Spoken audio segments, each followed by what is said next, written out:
भागती भागती जा रही है। और जैसे ही हनुमान जी ने कह दिया रास्ता में बंदरों से, देखो कोई भी गलती नहीं करेगा, अगर काऊ ने गलती करी उसके हाथ और पैर दोनों ही तोड़ दूंगा। बंदर बेचारे थोड़े से रह गए, ठीक है महाराज जो तुम कहोगे वही करेंगे। अब बंदरों को जैसे मिथिला पहुंचते पहुंचते पैदल चलते चलते भूख लगी। बंदरों ने हनुमान जी से कहा, हनुमंत लाल हमें भूख लगी है, थोड़ा सा भोजन मिल जाए। हनुमान जी ने राम जी से कहा, बोले प्रभु जो बंदर सेना पैदल आई है ना उसको भूख लगी है, थोड़ा सा भोजन मिल जाए तो बड़ी कृपा होगी। प्रभु श्री राम जी ने मंत्रियों से कहा कि हमारी बंदर सेना साथ में आई है हनुमान जी की, उसको भूख लगी है, अगर कुछ भोजन की व्यवस्था हो तो व्यवस्था करा दो।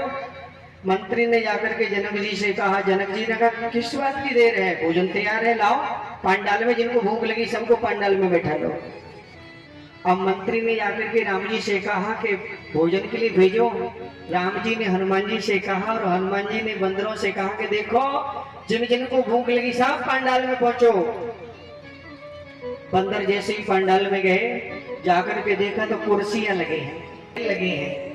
अब हनुमान जी ने कहा सब बैठो कुर्सियों पर, जिनको भूख लगी है सब बंदर जाकर के कुर्सियों पर बैठ गए।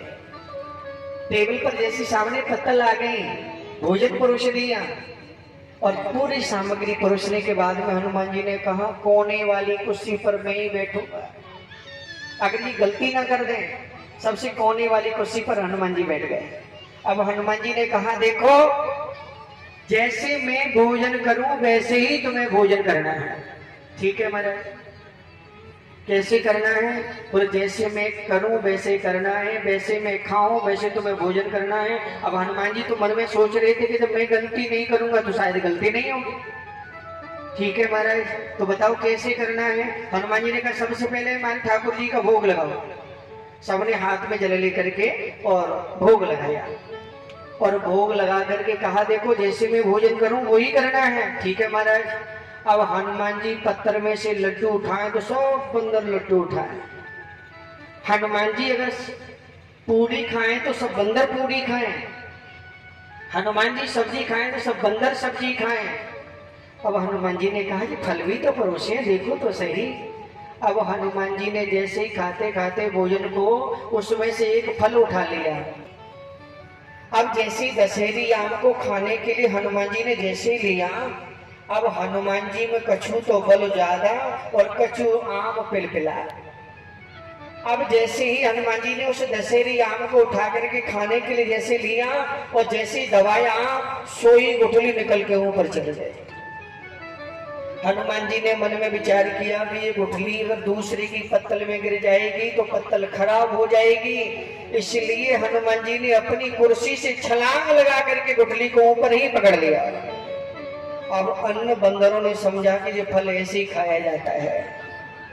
अपना अपना दशहरी आम लें और अपना अपना दशहरी आम पिचकाएं और जैसी गुठली ऊपर जाए सोई छलांग लगा करके पकड़ ले। अब तो एक बंदरवा की पत्तल में, वो बंदरवा की पत्तल में मंत्री ने जाकर के समाचार दिया, महाराज बंदर सेना ने गड़बड़ कर दिया। गड़बड़ कर दिया? क्या कर दिया महाराज? देखो उत्पाद कर दिया। क्या? हनुमान जी को बुलाया। क्यों रे हनुमान, पहले ही कहा था ना कि बंदर सेना को साथ में मत ले जाना, अभी ससुराल में आने की देर ना भई और पहले ही बदनामी कर दी। हनुमान जी ने हाथ जोड़ करके कहा, प्रभु बंदरों की गलती नहीं, गलती मेरी है।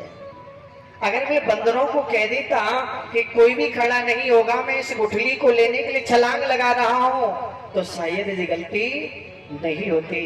लेकिन प्रभु मैंने कह नहीं पाई और जब तक जैसे ही मैंने छलांग लगा दी और अन्य बंदरों ने समझा कि फल ऐसे ही खाया जाता होगा। कहने का तात्पर्य यह है व्यासपीठ से कि व्यक्ति अपने जीवन में गलती करता नहीं है, लेकिन एक समय जीवन में ऐसा आ जाता है कि गलतियां हो जाती है। आज जैसे ही मेरे गोविंद बड़े भाव से ब्रज में रहने लगे, लेकिन आज जैसे ही रहने लगे, जब तक हेमंत ऋतु आ गई और हेमंते प्रथमे मासी नंद ब्रज कुमारिका। हेमंत ऋतु आते ही ब्रज की गोपियां कार्तिक मास का स्नान करने लगे और गौरी का पूजन करने लगे कि कात्यायनी महामाये महायोगिनदीश्वरे नंदगोपसुतां देवी पतिं मे कुरुते नमः। इत्र मंत्रम जपन्ते